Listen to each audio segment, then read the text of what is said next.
Dorothy Brown-LaSalle, and I grew up in this community back in the 50s, 60s, 70s.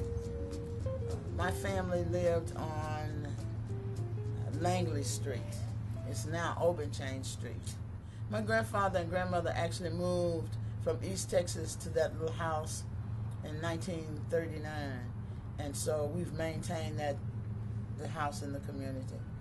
Once upon a time, this was a very close-knit community. Every adult in this community had input into the children, how we were raised. We just couldn't walk the street cussing and with our pants hanging down to our knees. We didn't do that. We had our own little grocery stores. We had two of them in the community, Emory and Gilbert. We had a barbershop. Mr. Posey had his barbershop over on what is now Muncie. It used to be Pollard Street. We had the churches. This church was Mount Gilead. So it was just a close-knit community. Everybody knew each other. And Paula and her family, although they lived on West Main, we knew them because we went to school together. Fred Douglass School was there. And sometimes I pass by here now and just stop, and I can see the front of the building where that tree is, and can actually hear us playing on the playground, Lizzie. We had monkey bars, and Paula and I were talking about we didn't wear pants that much, dresses, and they could hear the teachers come and tell us, "Get off the monkey bars! You know you don't have on any pants." So, like I said, this was a really viable community. We had our grocery stores, and we even had a cafe, Asbury's, that was on Muncie Street. And it was a sight to see on the weekend because they'd be keeping up that noise, that honky-tonk music going and everything. But it was a part of the community. People said nothing good comes out of West Dallas, but that's not true. And if you notice now, a lot of the kids who grew up during that time actually finished high school, went to college, got degrees, became teachers. Just a viable community where people cared for one another. And now it's not that way anymore. But it seems like it's going to get that way because when I was a kid growing up, black people lived on this side of Singleton, and Hispanic people lived on the other side. Nobody wanted to come to West Dallas. Now, as you can see, everybody wants to come to West Dallas. The West End down here, I'm calling it the Trinity Groves. Everybody comes because of the bridge. Found out yesterday they're going to move that cement plant on the other side of Edison School. And to me, it's like nobody really gives a damn about the people who live in this community. They're going to do what they want to do. It doesn't matter if I don't want to sell you my house. You're going to buy it anyway through some nook or crook. What do you think that people who live here now feel about some of the changes that have been going on? They don't like it.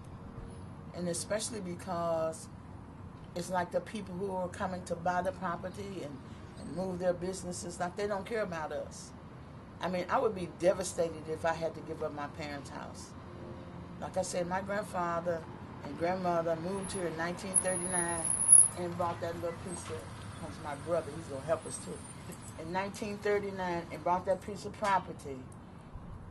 And my grandfather and uncle actually built that house.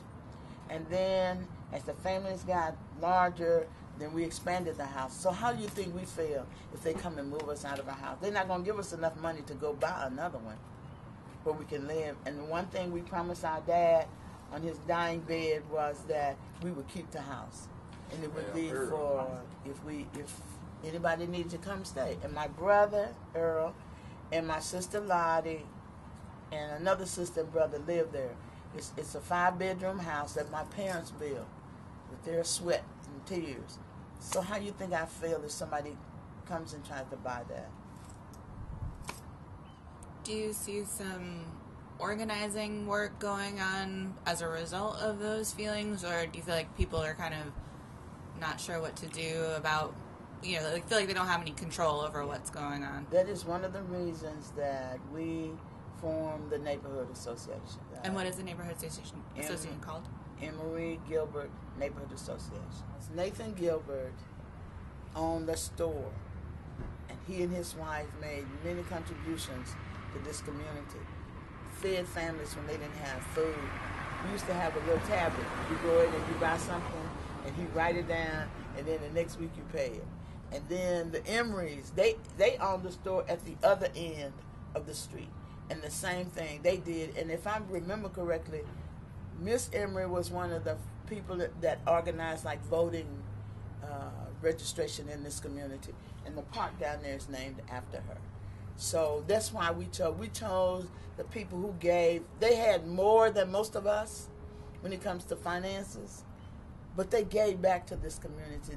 They loved the children in this community, and they loved the adults. This was their community. They could have lived anywhere in Dallas, but they chose West Dallas, this particular part of West Dallas. And so that's why we chose the name. And our last 2 meetings have been very productive because we got everybody just about in the community to come. Meeting, trying to decide what are we going to do? You know, how can we try to maintain the integrity of this community? I mean, what are we going to do? We're going to let them come in and just buy up everything? And so that's why we came up with the Neighborhood Association. I mean, we're registered. Paul and I went downtown and got it registered and everything because we're serious about this.